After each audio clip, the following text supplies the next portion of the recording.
Echoes of World War II weapons still in action. Welcome to the channel. You know, when we think about World War II, we often picture grainy newsreels, crumbling bunkers, artifacts in a museum. We think about the past, about history safely in the rearview mirror. But what if I told you that some of the weapons that defined that conflict, the tools of victory and defeat, are still out there? That's right, not just gathering dust in arsenals, but actually being used today in the 21st century.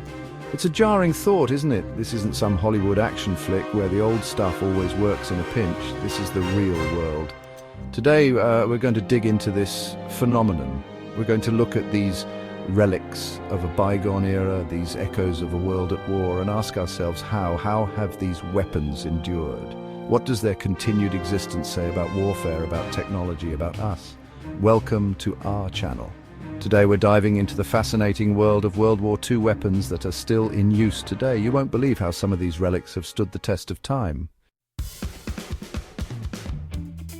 Let's start with a real icon, a weapon so intrinsically linked with American firepower that it's practically earned its own citizenship. The M2 Browning machine gun. You know it, you love it, everybody calls it Ma Deuce. This beast was designed by John Browning himself and first saw action in, get this, the closing days of World War I. Think about that for a second. Conceived in an era of biplanes and trench warfare, yet still kicking butt in the age of drones and cyber warfare. Over 90 years of continuous service, it's a testament to the sheer brutality of Browning's design.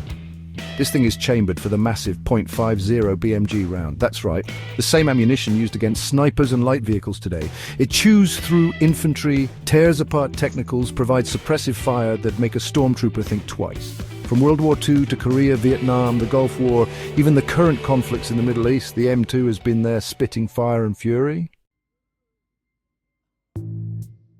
Next up, we travel from the battlefields of Western Europe and the Pacific to the Eastern Front, where a different kind of legend was born in the crucible of World War II, the Avtomat Kalashnikova, model 1947, or as it's better known, the AK-47. Now, some might argue that the AK's real rise to prominence came after the war, and they wouldn't be wrong.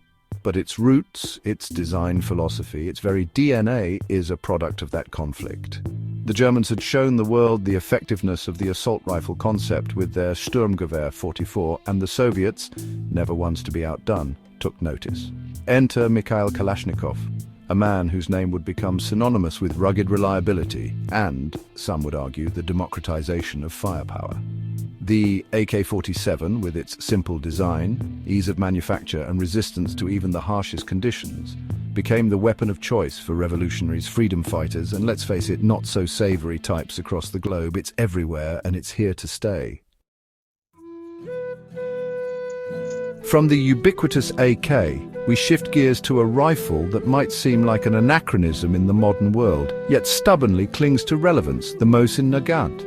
This bolt-action rifle, first adopted by the Russian Empire all the way back in 1891, predates World War I, for crying out loud. Yet this grand old lady of the battlefield found herself thrust into the meat grinder of World War II, serving the Red Army in its darkest hour. Simple, rugged, and chambered for the powerful 7.62 X54 MMR cartridge, the Mosin-Nagant became a symbol of Soviet resistance, a weapon wielded by peasant and partisan alike. And here's the thing, it's still out there. In the hands of insurgents, rebels, and even some militaries, the Mosin-Nagant refuses to die. Why? Well, aside from its sheer durability, there's the issue of cost. These rifles are plentiful, cheap, and ammunition is readily available in many parts of the world. That's all that matters. Let's talk tanks, shall we? And when it comes to World War II tanks, few are as iconic, as influential, as downright legendary as the Soviet T-34. This thing was a game changer, a brutally effective blend of firepower, mobility, and armor that sent shockwaves through the German ranks. Imagine you're a German panzer crewman in 1941, used to facing outdated, outgunned enemies. Suddenly this steel monster comes rumbling out of the smoke and dust, shrugging off your shells, its 76.2mm gun spitting fire. Not a pleasant experience, to say the least. The T-34, in its various iterations, became the backbone of the Red Army's armoured might, churning out in numbers that defied belief and playing a pivotal role in the Allied victory. And you know what? You can still find these tanks, albeit heavily modified, in service in some parts of the world.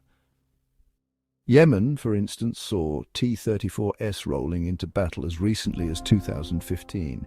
Talk about a blast from the past. Finally, let's wrap things up with another Soviet weapon, this one a favorite of close-quarters combat enthusiasts, the PPSH-41 submachine gun. This thing is a beast, a full-auto drum-fed bullet hose that earned the nickname Papasha, or Daddy, amongst Red Army soldiers. Imagine the claustrophobic horror of urban warfare on the Eastern Front. Buildings reduced to rubble, every shadow hiding a potential enemy. Now, imagine the reassuring weight of a PPH-41 in your hands, its 71-round drum magazine promising a torrent of lead. The PPSH-41 was designed for close and personal encounters, and it excelled in that role.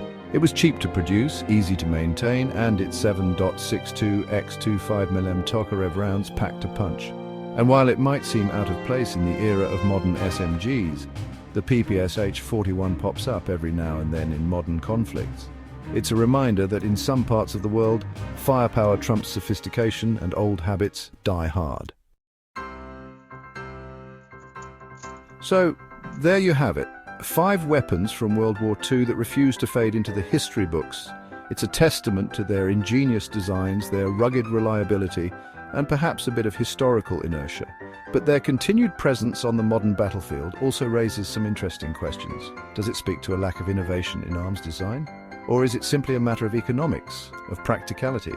After all, if it ain't broke, why fix it, right? Whatever the reason, these weapons serve as a tangible link to the past, a reminder that the echoes of World War II still reverberate today. Thanks for joining me on this journey back in time, and keep those questions coming. Don't forget to like, subscribe, and hit the bell icon for more insights into the world of warfare and history. See you next time.